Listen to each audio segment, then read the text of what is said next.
नमस्कार। मैं सावित्री यादव यस के वारदात में आप सभी का स्वागत करती हूँ। उम्मीद है यस के वारदात तक की सारी फैमिली अच्छी होगी, अपना ख्याल रख रही होगी। आज मैं जिस सच्ची घटना को लेकर आप लोगों के बीच रूबरू हुई, ये घटना सारे रिश्ते नातों को शर्मसार कर देने वाली है। क्योंकि आजकल के समय में जैसा वक्त चल रहा है, किसी पे भरोसा नहीं किया जा सकता।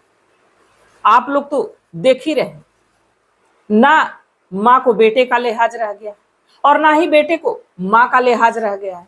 ना ही पति पत्नी में कुछ ऐसा हो रहा है जिसको कि पत्नी पति का सम्मान करे या पति पत्नी का सम्मान करे।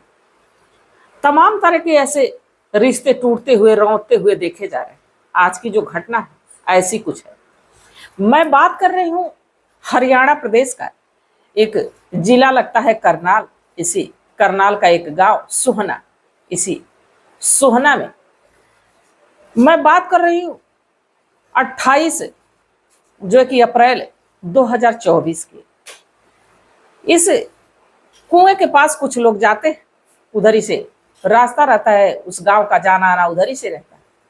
तभी कुछ लोगों को बड़ी तेज दुर्गंध महसूस होती है। कुछ गांव वाले इधर उधर खोजने की कोशिश भी करते हैं, बाकी उनके समझ में आता नहीं है कि कहाँ से दुर्गंध आ रही।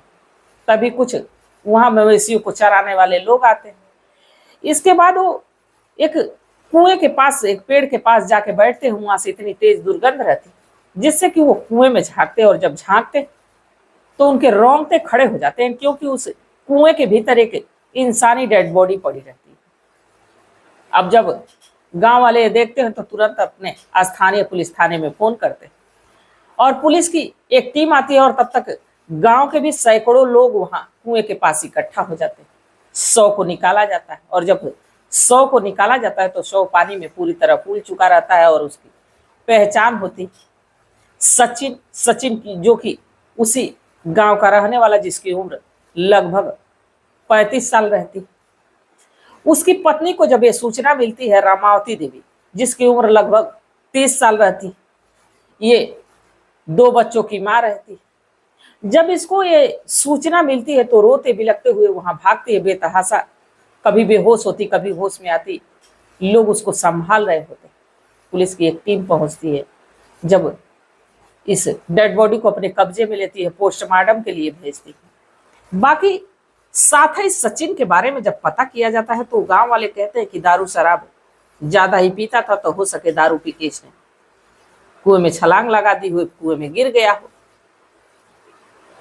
बाकी पुलिस वाले तो अपने तरीके से जांच कर ही रहे थे, और उनको गले पे उसके काला निशान दिखता है। बाकी पुलिस वाले इस पे भी चुप रहते हैं, हो सके दारू पीने की वजह से ही गिरा। साथ ही पत्नी से पूछा जाता है, पत्नी कहती है कि मैं किसी को जान ही नहीं रही हूँ, जिससे कि इनकी दुश्मनी है। गांव वाले भी कहते हैं कि दारू तो पीता था, बाकी किसी को कुछ कहता नहीं था, तो इसलिए ऐसा मुमकिन नहीं है कि कोई इसका दुश्मन। अब धीरे धीरे 3 दिन का समय गुजर जाता है।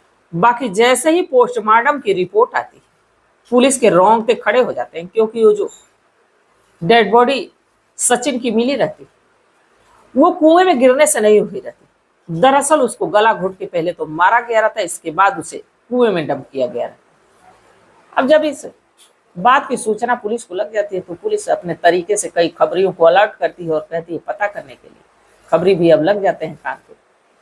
और इधर सचिन की पत्नी रामावती से पूछताछ होती है। रामावती कहती है कि मैं किसी को जान ही नहीं रही, और मैं भरी जवानी में तो विधवा हो गई, बच्चों का बोझ मेरे सर पे आ गया। आप लोग मुझी को परेशान कर रहे हैं, मुझी से पूछ रहे हैं, जबकि मैं कुछ जानती ही नहीं। और गांव वाले और परिवार वाले भी यही कहते हैं कि बिचारी पे इतना दुखों का पहाड़ टूट गया है, आप लोग इसी से पूछताछ कर रहे हैं। इसका पति तो खुद पीता था, हो सके उसने कुएं में छलांग लगाई। अब पुलिस वाले परेशान। तभी अब इस सचिन की कॉल डिटेल निकाली जाती। बाकी कॉल डिटेल में ऐसा कुछ नहीं सामने आता है जिससे कि ये पता चल सके कि सचिन का किसी से प्रेम प्रसंग तो नहीं था, या सचिन का कोई दुश्मन तो नहीं था। ऐसा भी मामला कुछ निकल के सामने नहीं आता। अब तभी पुलिस वाले रामावती देवी की कॉल डिटेल निकालते हैं, और जब रामावती देवी की कॉल डिटेल आती है तो उसमें एक नंबर कॉमन आता है जिसपे कि लगातार घंटों घंटों बात हुई रही और टाइमिंग रहती है दिन के 12 से 4 बजे के बीच वाली, और यही टाइमिंग रात वाली भी रहती है। रात के 12 से 4 बजे की टाइमिंग अक्सर दिखाती है और घंटों घंटों लगातार बात हुई है। व्हाट्सअप चेक किया जाता है तो उसमें अश्लील मैसेज रहता है इस नंबर से। और ये नंबर जो है सचिन की बहन नीलम का लड़का जिसका नाम अमित होता है, अमित की उम्र लगभग 22 साल होती है। जब इस अमित के बारे में पता किया जाता है तो पता चलता है कि अमित अक्सर अपने मामा के घर आया जाया करता था। अमित के अच्छे संबंध हैं इस परिवार से। बाकी पुलिस को एक बात पचती नहीं कि आखिर भांजा भी है तो इतनी देर रात उसकी मामी क्या उससे बात करेगी, और लगातार बात करेगी, घंटों घंटों बात करेगी। और जो मैसेजेस है वो एक प्रेमिका अपने प्रेमी से या तो बात करे या पति पत्नी अपने में बात करे तो ऐसे मैसेज रहते हैं, नहीं तो ऐसे मैसेज तो अदर कोई कर नहीं सकता। अब पुलिस पहले तो इस रामावती को ही उठाती। रामावती से जब कड़े से पूछताछ करती है तो पहले तो रामावती इधर उधर की बात करती है, इधर उधर की बात घुमाती है। बाकी जैसे ही पुलिस की शक्ति बढ़ती है रामावती टूटती है, और टूटती है तो एक ऐसी कहानी सुनाती है जिसको सुनने के बाद पूरे गांव वालों, पूरे इलाके वालों का होश ही उड़ जाता है। साथ ही सचिन की जो बहन रहती है वो भी इस रिश्ते से शर्मसार हो जाती है। दरअसल जब रामावती की शादी इस जो कि सचिन से हुई तो सचिन ही देखने में बेहद हैंडसम और उतनी ही सुंदर रामावती भी रहती है। सचिन से प्यार करने लगती है, सब कुछ अच्छा चलने लगता है, धीरे धीरे समय गुजरने लगता है। बाकी सचिन खास कुछ अपनी जिंदगी में कर नहीं पाता, इसलिए जैसे उसे परिवार की जिम्मेदारी बढ़ती है वो दारू शराब का नशा करने लगता है और इसी का आदी हो जाता है। ज्यादातर वो दारू पी के घर आता, अपनी पत्नी के साथ, बच्चों के साथ मारपीट करता है। और इसी बीच जो कि सचिन की बहन नीलम का बेटा यानी अमित, इसका भी मामा के घर ज्यादा आना जाना होता और वो अपने मामी को पीटते हुए देखता तो उसे बड़ा ही खराब लगता और अपने मामी से प्यार जताता, अपने मामी के करीब जाता और उस सहानुभूति जताता कि मामी चिंता ना करो, मामा अगर जो तुम्हें ऐसा कर रहे हैं, ऐसा कह रहे हैं, तुम्हें मारपीट कर रहे हैं तो मैं तुम्हारा साथ देने के लिए हूं। धीरे धीरे समय गुजरता है और इसी सहानुभूति देते देते ये जो अमित है रामावती के बेहद करीब हो जाता है। और एक दिन कुछ ऐसा होता है जो कि इस मामी और भांजे के रिश्ते को शर्मसार कर देता है। अमित एक दिन आता है, सचिन अपनी पत्नी से मारपीट उस दिन बहुत ज्यादा किया रहता। अमित आता है, मामी को उठ नहीं जा रहा था, मामी के पास पानी देता है, मामी को खाना खिलाता है, इसके बाद मामी को दवा देता है। रात में मामी के ही बगल में चारपाई लगाता है और सो जाता है। इसके बाद जैसे ही कुछ रात बीतती है मामी की कराहने की आवाज को सुन के अमित उसके करीब जाता है और जब करीब जाता है तो अब यही करीबी एक ऐसी करीबी रिश्ते में बदल जाती है कि जो कि किसी ने कल्पना नहीं की थी। उसी रात रामावती अमित के साथ शारीरिक संबंध बनाती है और जब एक बार ये सिलसिला शुरू हुआ तो फिर खत्म होने का नाम नहीं ले रहा था। जब भी मौका मिलता तो अमित अपने मामा के घर आता और अपनी मामी के साथ शारीरिक संबंध बनाता, चाहे वो दिन हो या रात हो। धीरे धीरे समय गुजरने लगता है। बाकी अब अमित का आना जाना कुछ ज्यादा ही हो जाता है जिससे कि आस पड़ोस वाले लोगों को ये खबर लगी जाती है कि अमित और रामावती के बीच जरूर कुछ चल रहा है, क्योंकि अमित एक नौजवान लड़का है और वही उसकी मामी देखने में बेहद सुंदर है। कहीं से नहीं लगता कि वो 2 बच्चों की माँ है। जरूर इनका कुछ ना कुछ चल रहा है। बाकी ऐसे कोई किसी को कुछ कह नहीं सकता। बाकी ये बात उड़ते उड़ते सचिन के कानों में पड़ जाती है और सचिन और दारू शराब के नशे में डूबने लगता है और ज्यादा नशा करने लगता है। आता तो अपनी पत्नी के साथ और ज्यादा मारपीट करने लगता है। धीरे धीरे कुछ समय गुजरता है। एक दिन सचिन बहाना करके जल्द ही घर लौट आता है और आके कहता है कि आज हमारे सिर में बहुत तेज दर्द है, मैं सोने जा रहा हूँ, जगाना मत। जाके सो जाता है, दारू के नशे में धुत रहता है।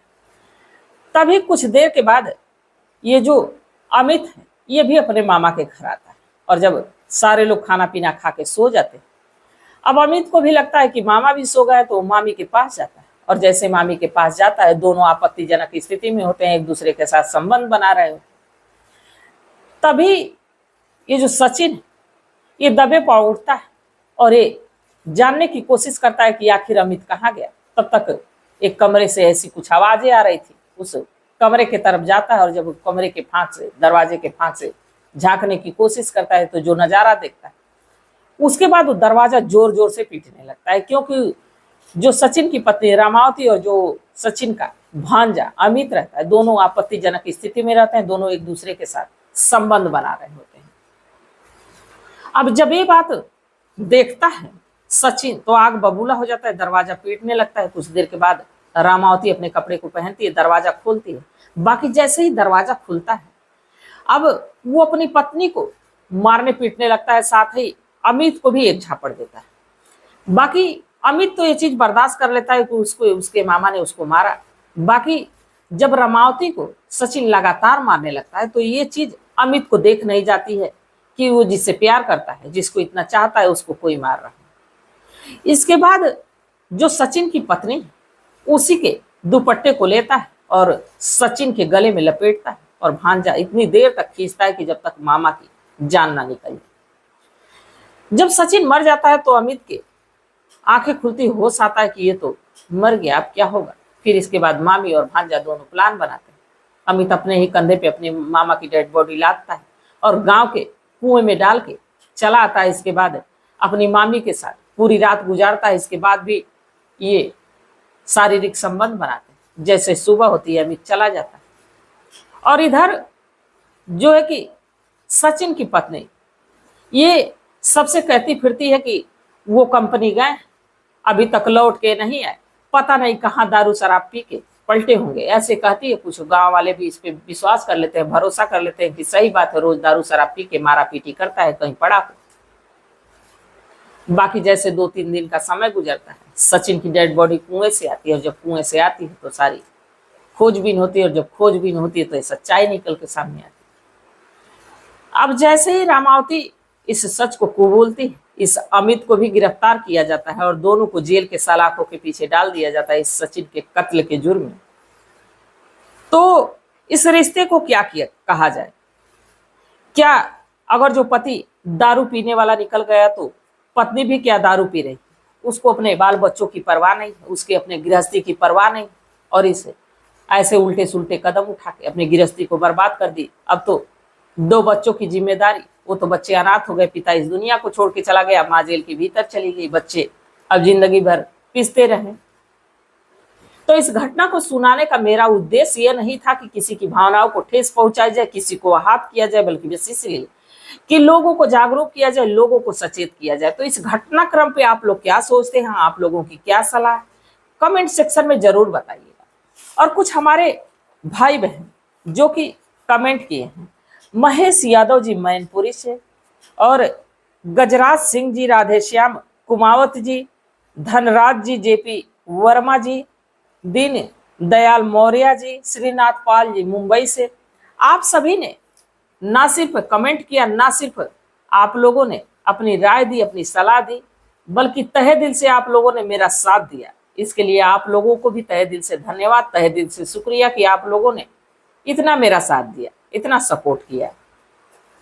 आगे भी उम्मीद करते हैं कि आप लोग इसी तरह हमारा साथ देंगे और आप ही लोग के भरोसे, आप उन लोगों के विश्वास से मैं भी चल रही हूँ। तो तब तक आप लोग अपना ख्याल रखिए, अपने परिवार का ख्याल रखिए, बाल बच्चों का ख्याल रखिए। मिलते हैं कल एक नई वीडियो के साथ, तब तक के लिए जय हिंद, जय भारत।